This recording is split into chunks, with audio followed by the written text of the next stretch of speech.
Boa noite, amigos do Centro Espíritas Jesus Gonçalves e amiguinhos que faz tempo que a gente não se vê, né?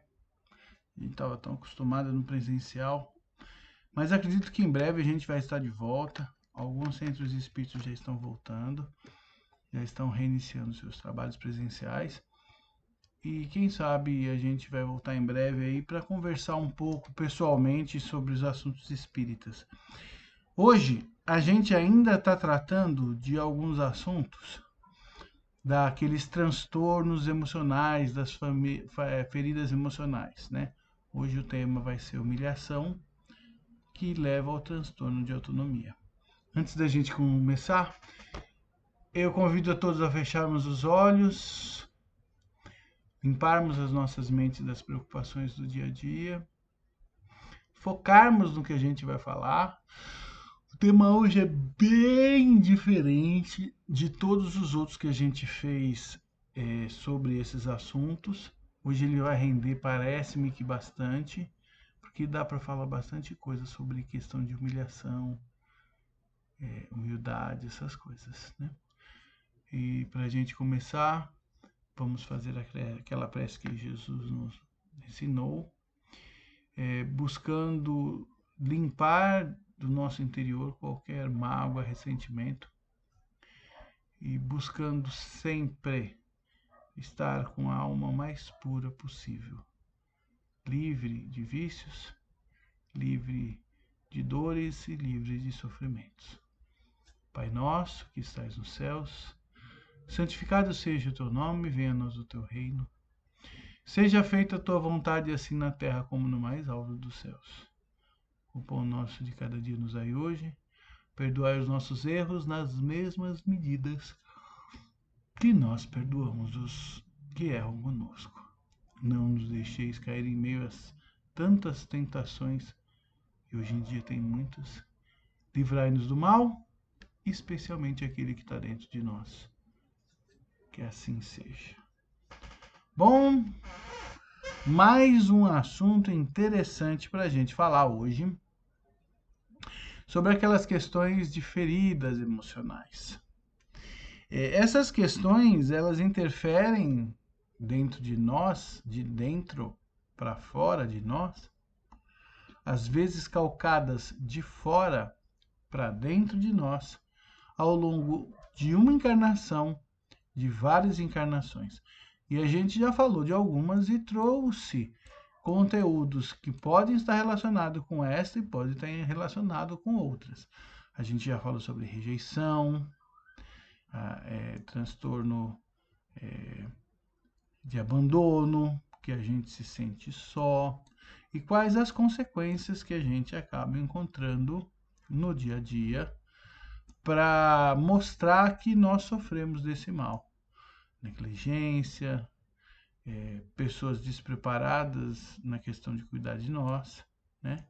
E isso acaba atrapalhando bastante o desenvolvimento da atual encarnação por conta dessas coisas que foram introduzidas dentro da nossa psique, do nosso subconsciente e até do nosso consciente.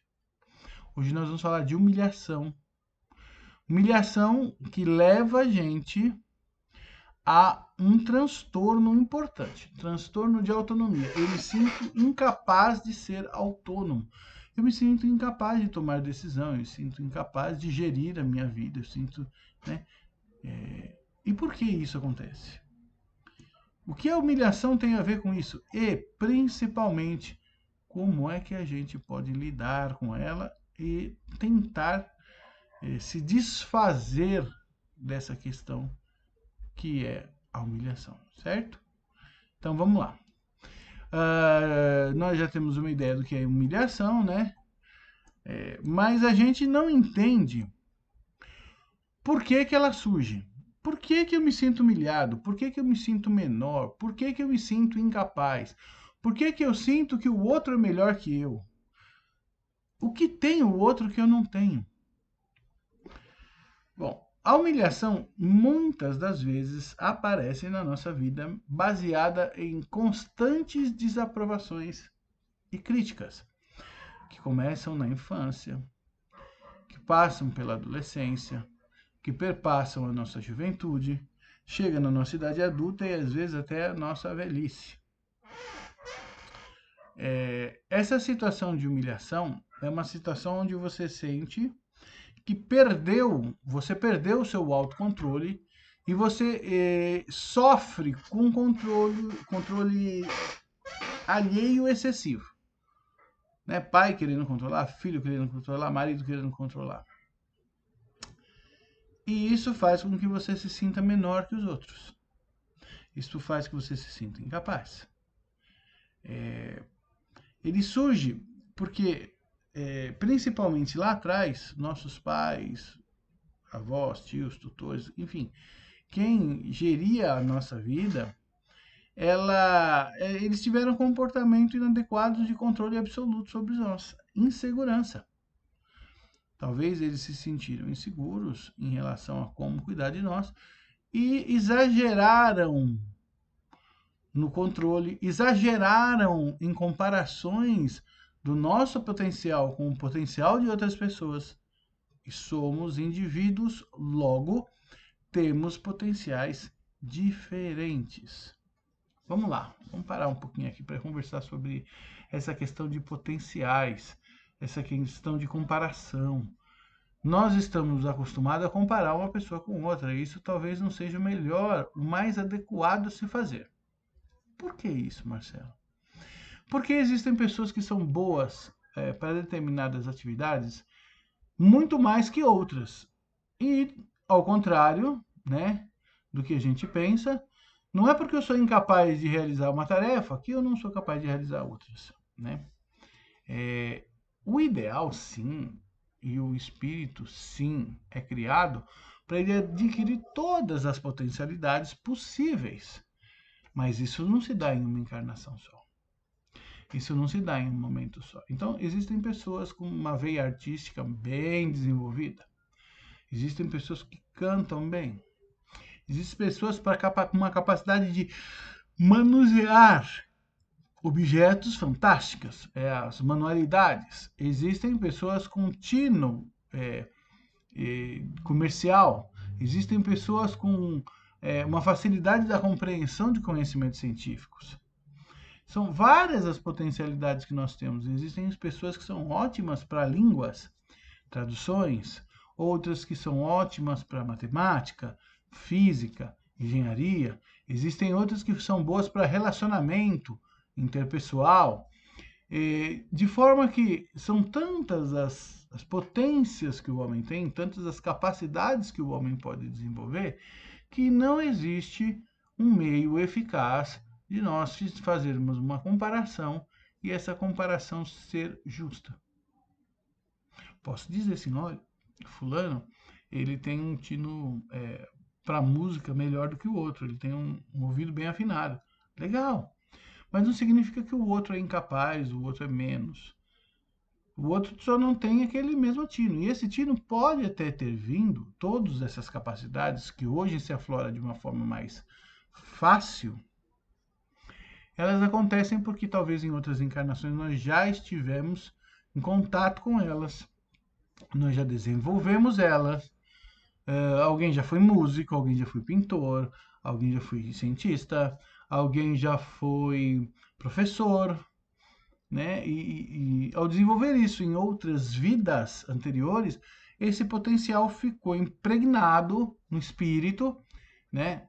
A codificação nos diz que os espíritos esquecem de tudo do seu passado, mas trazem tendências. E essas tendências são essas facilidades, e que podem ser para o bem e podem ser para o mal. Então, comparação não diz quem é melhor que outro. Né? Tem pessoas que são ótimas, mas elas não se doam às outras. Elas não conseguem ter empatia. Mas elas são ótimas para entender algumas questões. Né? Então, assim, puxa, Marcelo, caramba, eu não me dei conta de que eu olho para fulano e falo assim, nossa, fulano é tão inteligente, eu não sou tão inteligente. Entretanto, eu tenho manualidades, eu tenho habilidades manuais que ele não tem, né? Poxa, eu consigo pintar, bem, eu consigo costurar. O cara não consegue. Não consegue. Isso é muito normal. Só que hoje em dia a gente dá valor para algumas coisas e não dá tantos valores às outras, quando deveríamos dar valor a tudo. Todas as capacidades elas têm o mesmo valor. Umas talvez desenvolvam mais resultado, talvez hoje sim, amanhã eu não sei. Só que quando essas comparações são feitas e exageradamente são feitas, a gente se sente humilhado. A gente perde a nossa autonomia, a gente acha que é incapaz de servir, de ser útil a outros e a gente mesmo. Esse tipo de comportamento leva à destruição de uma coisa muito importante para nós, que é a autoestima. A autoestima é aquilo que eu penso e sinto sobre mim mesmo. Gosto de mim do jeito que sou? Não gosto. Tem pessoas que são lindas, maravilhosas fisicamente, mas não gostam de como elas são. Queriam ser de outro jeito. Isso é autoestima. E muitas vezes nós desenvolvemos uma baixa autoestima, uma estima muito baixa, um gostar de nós para conosco muito pequeno, por conta dessas comparações que foram feitas e a gente se sente incapaz.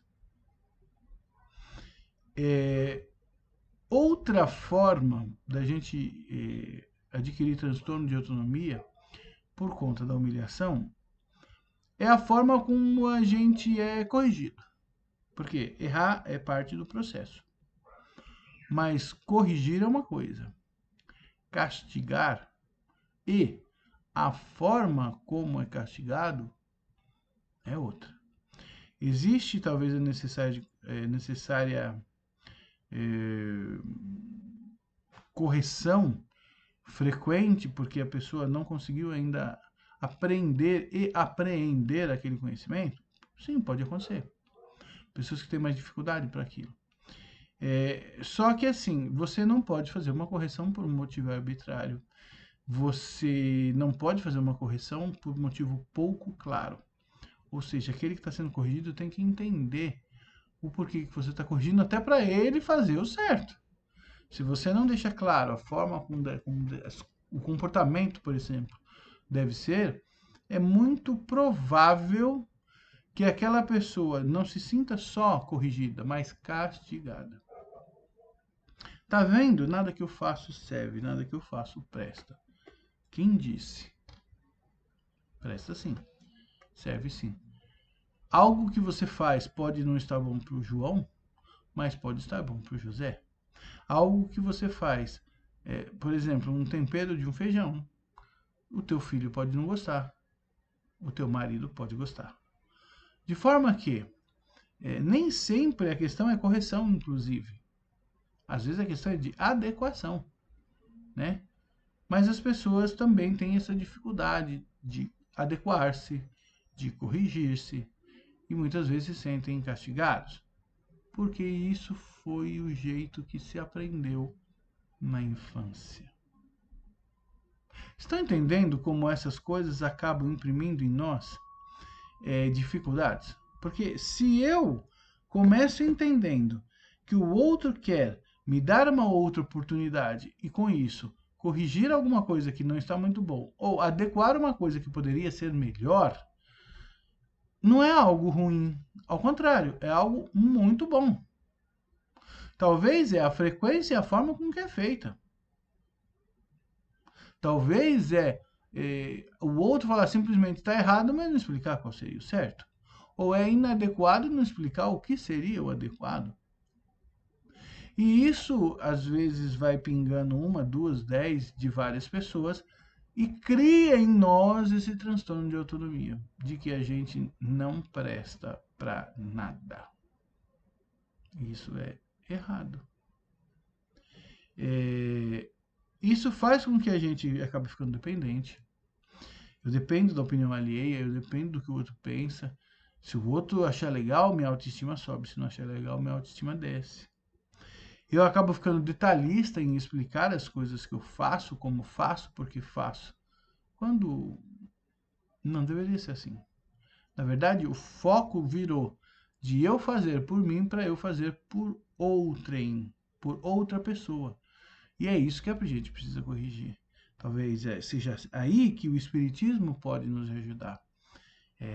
Existem vários textos de Emmanuel, de André Luiz, na pena do Chico Xavier, ou escritos pelo Divaldo, que nos mostram, que nos dão a entender, que nos faz entender que nós devemos primeiro prezar pela nossa aprovação naquilo que a gente faz. E, em segundo lugar, depender do outro. Para que a gente não tenha esse sentimento de ter sido humilhado. Porque, na verdade, ninguém, e isso os textos mostram, ninguém nos humilha. A gente que se humilha. A gente que se sente humilhado. O outro pode falar do jeito que ele quer. Porque o outro pode ser do jeito que ele quer. Eu, de minha parte, ouço o que ele diz, seleciono aquilo que ele diz, aquilo que pode me fazer crescer ou não, e o resto simplesmente descarto. Se o outro é agressivo comigo, não existe motivo para eu me tornar agressivo. Se o outro é implicante comigo, o problema é dele, não meu. Eu estou fazendo o meu melhor. Se ele traz para mim alguma crítica que me aponte que eu posso fazer melhor, uma adequação melhor de alguma coisa, ótimo, isso faz eu crescer. Mas isso em nada deveria abalar a nossa autoestima. Em nenhum momento isso deveria interferir na nossa vida. Porque o outro, ele tem quem ele é, o mundo íntimo dele, as questões realizadas ou não realizadas dentro da mente dele, dentro da vida dele, das emoções dele, o amadurecimento dele, e eu tenho o meu. E nós amadurecemos por conta das nossas decisões e dos nossos comportamentos, e não do comportamento alheio. Então, é muito mais interessante que eu comece a enxergar com outros olhos essas questões de aprovação e crítica. A gente vem para essa terra para crescer? Vem. A gente vem a essa terra porque existem provas a serem realizadas e também expiações? Sim, de forma alguma isso é errado. Isso é correto.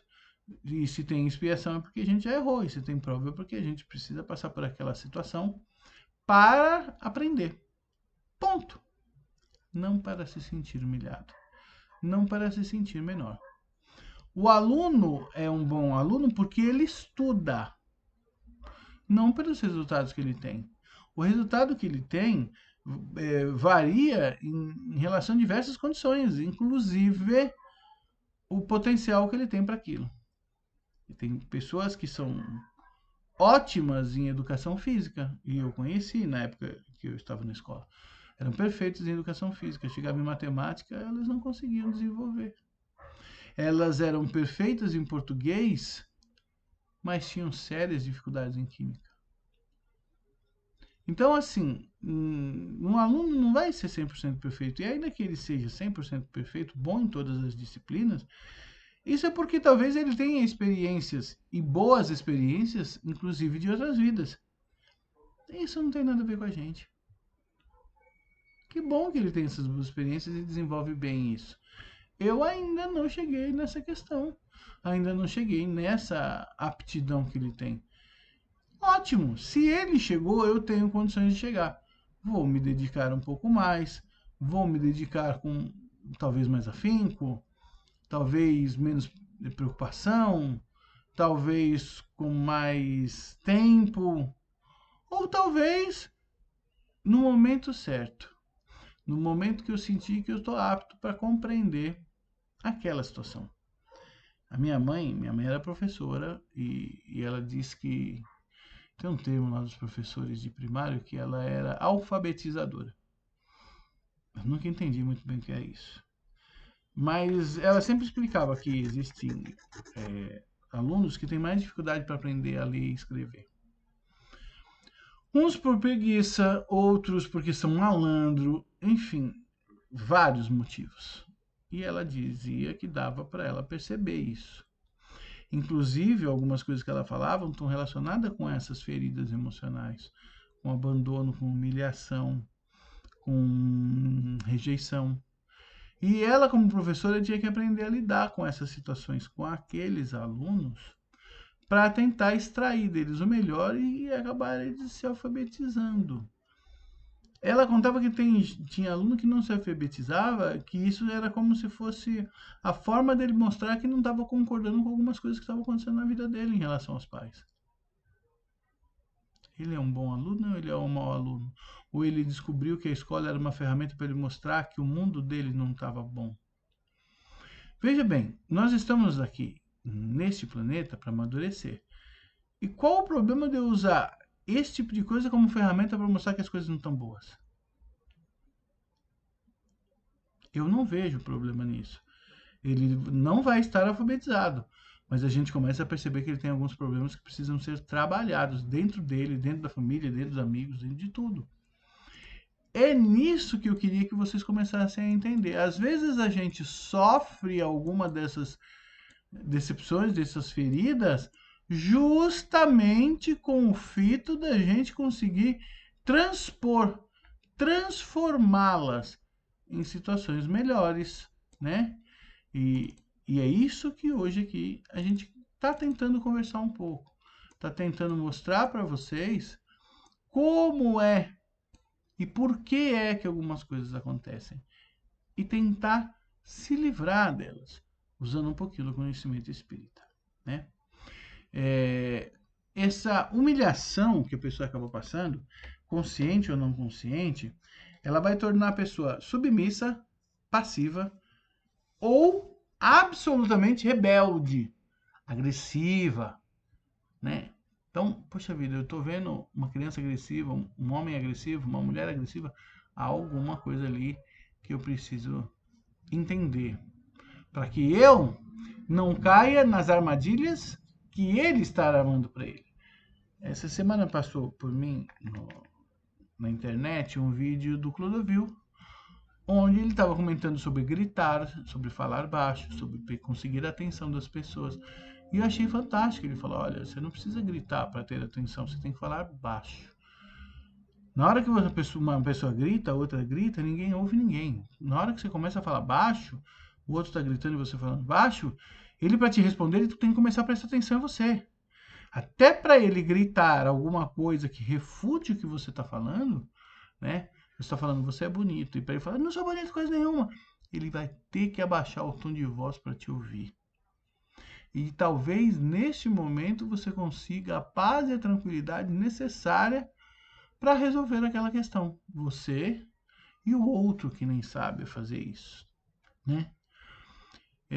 Porque quando a gente sofre desse transtorno de autonomia, a gente tem uma sensação de que as pessoas não nos suportam, não nos aceitam como somos, não nos desejam como somos.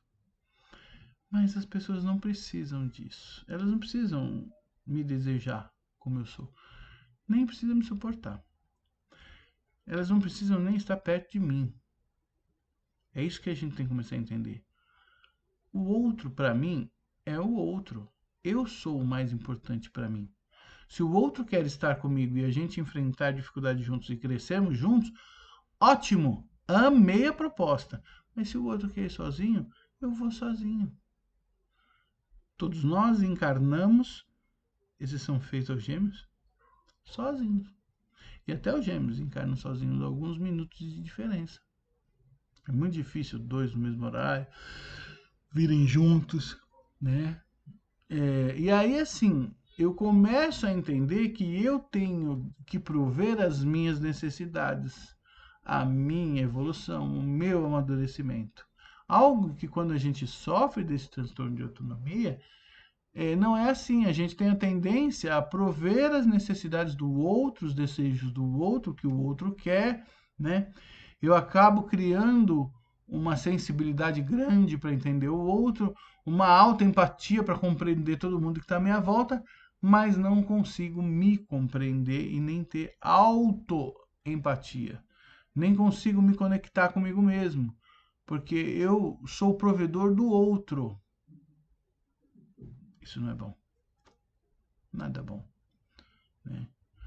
O Espiritismo tem séries e séries de livros onde se tenta combater os vícios. Talvez também deveria ter livros para tratar dessas dificuldades emocionais, dessas feridas emocionais. Alguns livros existem do Espírito Santo, esqueci o nome dele, que é da série que fala de transtorno, fala de feridas emocionais, sim. Eu juro para vocês que esqueci o nome dele agora. E ele trabalha isso junto com Irmãs do Fo. Divaldo trabalha isso junto com Inácio Monteiro, eu acho.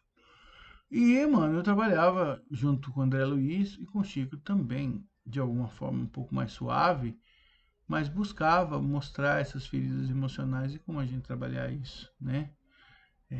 E a gente precisa tratar, porque senão isso interfere na nossa vida. Interfere demais eu cuidar da minha evolução ou cuidar de prover as necessidades do outro. Eu acabo perdendo tempo em me justificar quando eu não tenho que me justificar, eu tenho que realizar, né? Tentar explicar para o outro por que eu fiz determinada coisa. Eu preciso da aprovação dele? Eu preciso da minha. Eu estou fazendo alguma coisa errada? Se eu estou fazendo alguma coisa, eu paro. Agora. Eu estou fazendo alguma coisa errada? Paro. Agora. Paro agora. Será que eu estou fazendo? É o outro que vai me aprovar?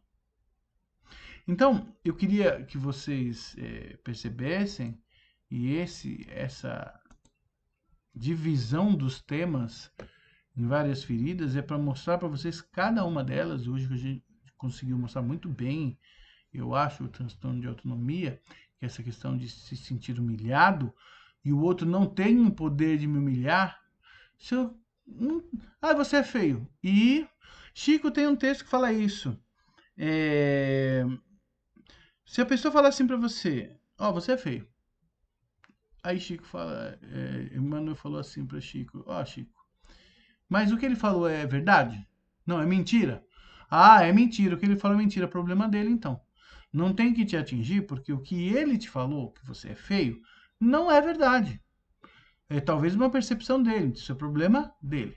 Agora, se aquilo que ele está falando não é verdade, caramba, não vai adiantar você se sentir humilhado. É uma verdade que você tem que fazer, ir lá e modificar aquela verdade. Opa, vou fazer algum tratamento para ficar bonito. E digo, isso se o que a outra está falando é importante. Se quem está falando é importante para você.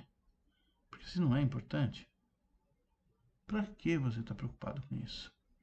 Para que isso incomoda suas noites? Para que isso incomoda teu coração? Para que isso toma o teu tempo e atrapalha o seu pensamento? Nós temos muito que aprender ainda nessa terra, mas não é em absoluto e de forma nenhuma que a opinião do outro vai ou não me transformar. A opinião do outro pode me balizar para eu ter a minha opinião e eu tendo a minha opinião eu mudar. Mas fora isso, a opinião do outro é uma opinião, seja quem for o outro. Claro que a gente poderia discutir aí dias e dias e dias algumas questões de sociologia que diz que nós somos trazidos para a sociedade nos molda segundo as necessidades. Sim, daria dias e dias discutindo isso, tem cursos sobre isso. Então nós não vamos entrar nisso. E a sociologia também trata só desse aspecto aqui, físico, esquece o aspecto espiritual, que é o mais interessante. Então não se esqueçam. Sou espírito, vim em várias encarnações, algumas aptidões eu já desenvolvi, outras eu tenho a desenvolver, umas eu tenho mais facilidade, outras eu tenho mais dificuldade. Ponto. E aí? Em cima disso, eu vou criar o meu padrão de trabalho. Eu vou melhorar aquilo que eu já sei, que eu posso, ou eu posso aprender aquilo que eu não sei. Isso é uma escolha minha. Se eu escolher aprender aquilo que eu não sei, legal, cara. Estamos aí para te apoiar na sua dificuldade. Se eu, não, eu acho que vai ficar muito difícil para essa vida, mas eu quero melhorar aquilo que eu já tenho, legal também. Sem nenhum problema. As escolhas são suas, a evolução é sua e o que você não evoluir nessa vida, você vai evoluir em outras. Então pare de se sentir humilhado porque, sinceramente, é algo que você está fazendo de mal para você mesmo. Faça algo muito bom para você. Se ame. Observe as suas potencialidades, a sua capacidade e aquilo que você tem para oferecer para si e para o outro. E diante disso, aí sim, construa a sua vida. Ok? Então, vamos fechando os nossos olhos, agradecendo a espiritualidade. Infelizmente, não há tempo para perguntas e nem tem como vocês me perguntarem. Mas vocês podem deixar as perguntinhas lá para minha chefinha. Ela manda para mim. Não mandou nenhuma até agora, então eu acho que vocês não perguntaram. Mas se vocês perguntarem, ela manda para mim e eu respondo. Fechemos os nossos olhos. Vamos agradecendo a toda a espiritualidade, em especial o Mestre Jesus, amado. Amado por quê? Porque ele nos deu o caminho. Amado por quê? Porque ele mostrou como é que faz. Caraca, e olha que ele sofreu pacas para nos mostrar. Tem que ser amado por causa disso, né? Não é qualquer um que tem a capacidade que ele teve, né? De se entregar para que a gente pudesse ter um caminho diferente de evolução, né? Gratos vos somos, Senhor Jesus. A Kardec, que também há mais de 150 anos nos trouxe alguns textos fantásticos sobre espiritualidade e também sobre o mundo físico. E de lá para cá, espíritos e espíritos e espíritos escrevem através de médiums, alguns com alguns errinhos, outros com grandes errões de conceito, mas sempre um material ótimo para nós refletirmos, para nós crescermos e para nós evoluirmos. Agradecemos a eles também, ao nosso mentor, que pode não escrever, mas está sempre do nosso ladinho, tentando nos dar boas intuições, nos proteger, principalmente da gente mesmo e das besteiras que a gente faz. Vamos agradecer a ele e pedir para todos esses amigos, né? E mais aqueles que a gente poderia estar convidando, os nossos familiares desencarnados e até o nosso obsessor, se vocês quiserem. Vamos convidar a todos para essa prece de encerramento e que dessa prece de encerramento energias sejam espargidas nesse nosso planeta azul, pela nossa cidade, pelo nosso bairro, pela nossa casa, pelos nossos amigos, pelos nossos familiares e por todos os outros lugares que forem necessários. Que todos nós se empenhemos em buscar sempre o bem, o bom e o belo. Pai nosso que estais no céu, santificado seja o teu nome. Venha a nós o teu reino, seja feita a tua vontade, assim na terra como no mais alto dos céus. O pão nosso de cada dia nos dai hoje. Perdoai os nossos erros na mesma medida e, quiçá, não mais, né? A gente perdoa aquelas pessoas que erram conosco. Não nos deixeis cair em tentação, e nessa vida agora tem tanta tentação, mas livrai-nos de todo mal, principalmente aquele que habita dentro de nós. Que a gente receba um abraço apertado da espiritualidade e até a próxima. Beijo no coração de vocês. Até mais.